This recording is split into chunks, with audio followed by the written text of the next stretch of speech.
Otep à tous, bien-aimés frères et sœurs, nous ferons tout pour que la Russie ne puisse pas gagner cette guerre. Vous savez qui parle comme ça?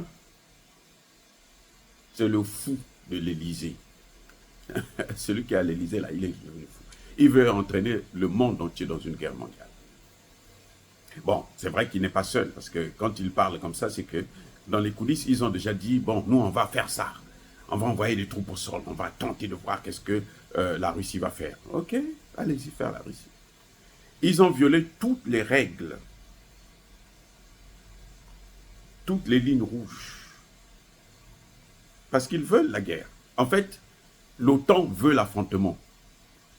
Ils ont envoyé le plus nul d'eux parmi eux pour aller se salir là-bas, se faire humilier, Emmanuel Macron, pour venir déclarer que nous allons envoyer des troupes au sol.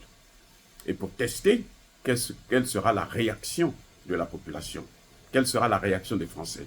Mais il faudrait bien qu'ils sachent que cette fois-ci-là, les Africains ne viendront pas les aider. Ah, sachez-le, les Africains ne viendront pas les aider. Tout Africain qui viendra pour les aider là, va rester là. Il va mordre la poussière dans ce pays. Je vous ai déjà dit, les Africains qui sont partis en Ukraine, qui ont répondu à l'appel de Zelensky. Aucun. Vous avez déjà vu un Africain qui vient, qui dit « Ah, moi j'étais sur le terrain et tout, machin, voilà ce qui se passe. » D'ailleurs, les Africains qui étudiaient là-bas, on les avait enrôlés de force dans l'armée. On les a pris de force, on dit vous restez dans l'armée. C'est dommage pour nos frères et sœurs, mais en tout cas les hommes surtout, on les a pris de force, vous restez là, vous allez combattre. Voilà ce qui se passe exactement avec dans la guerre en Ukraine.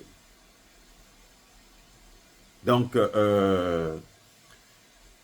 Emmanuel Macron pense qu'il pourra faire sa guerre et puis, bon, tout le monde va suivre. Non. Mais la Russie n'a pas attendu des heures pour répondre.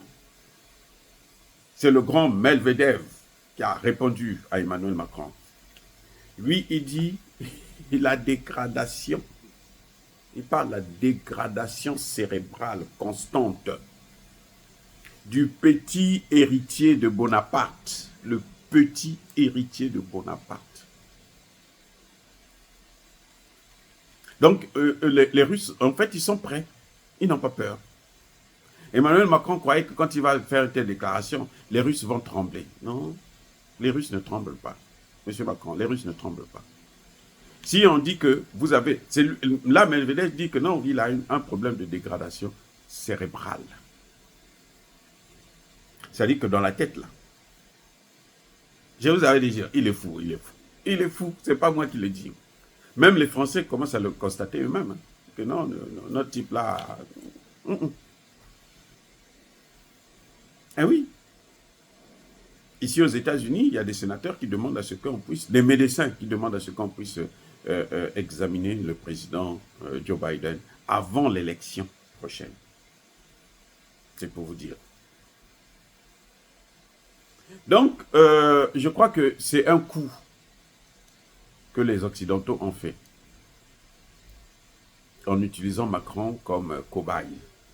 Va tester un peu l'attitude du peuple, l'attitude du gouvernement, l'attitude de la population, l'attitude des autres pays. Mais tout le monde est en train de voir que ce sont eux qui sont en train de faire la guerre. Emmanuel Macron, quand il dit nous devons faire tout pour que la Russie ne gagne pas, il compte sur les missiles longue portée. Ils ont déjà tout envoyé, non? Les missiles longue portée qu'ils ont là, c'est les Shadow. C'est ça, les Scarp. C'est le même. Shadow en anglais, Scarp pour les Français. C'est le même. Ils ont fabriqué ça ensemble. Ils en ont combien d'ailleurs? Les stocks là sont déjà pratiquement épuisés. La Russie a tout détruit.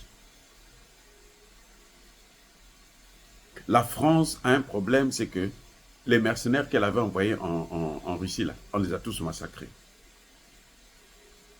Là, elle se dit non, je vais envoyer des troupes au sol. Mais les militaires, l'état-major française a déjà dit que nous ne pouvons pas tenir une guerre de haute intensité pendant plus de 3 jours. Pendant plus de 3 jours. Donc, il ne faut pas rigoler. Vous croyez que la Russie va les regarder comme ça? La Russie sera capable d'utiliser l'arme nucléaire tactique pour se défendre. Elle le fera. Mais cette fois-ci, elle ne le fera pas seulement. Elle ne le fera pas en Ukraine. Elle le fera en Europe et aux États-Unis. C'est ça le problème. Ceux qui ne comprennent pas, c'est ça. La gravité des déclarations intempestives que Emmanuel Macron est en train de prendre. Ça ne va pas, ça. Donc, en fait, les Russes les attendent. Les Russes savent qu'ils sont en guerre contre l'OTAN. Les Russes ne sont pas stupides. C'est peut-être Zelensky qui n'a pas compris, parce que, bon, lui, avec tous les avantages que ça lui donne, sa femme a accouché il n'y a pas longtemps dans l'un de ces pays encore. Donc, lui n'a pas de problème. Il n'a pas de problème là-bas. Il a l'argent, il a tout, il a des maisons qui l'attendent. Mais les Occidentaux et les Russes savent qu'ils sont déjà en guerre. C'est parce que les Russes parlent moins de ces choses. De plus en plus, ils sont en train de frapper très fort maintenant. Très, très fort. Au point où il y a eu plus de 280 attaques à peine hier dans la ville de Kupiansk. Et dès qu'ils vont prendre Kupiansk, là, Odessa tombera aussi, comme un fruit mûr. Et c'est là que les Russes arrêteront la guerre, eux-mêmes. Sinon, ils vont faire raser gravement l'Ukraine. Monsieur Macron, il faudrait qu'il fasse très attention de continuer à exposer l'Ukraine. Mais l'histoire lui fera payer ça. Ce qui est bien chez lui, c'est qu'il est encore jeune. Donc il aura le temps de voir les dégâts qu'il a commis. Et il va en souffrir pendant longtemps. Or, dire cela, c'est inciter à la haine ou à la violence. Non, il y a ma colère, il y a ma haine. Encore une fois de plus, bien-aimés frères et sœurs, ce n'est pas moi qui ai répondu à Macron. L'ancien président russe l'a bien dit, qu'il souffre d'un démembrement cérébral. Ce n'est pas moi. Soyez bénis, abondamment bénis par le Dieu des Kémites et par nos ancêtres angélisés, mais que tous ceux qui persécutent le continent africain, le pillent, le déstabilisent, qu'ils soient noirs, blancs, chinois, arabes, juifs, indiens ou qui qu'ils soient punis, maudits, foudroyés, neutralisés, écrasés, effacés par le Dieu des Kémites et par nos ancêtres angélisés. Vive l'Afrique éternelle, j'ai dit et j'assume.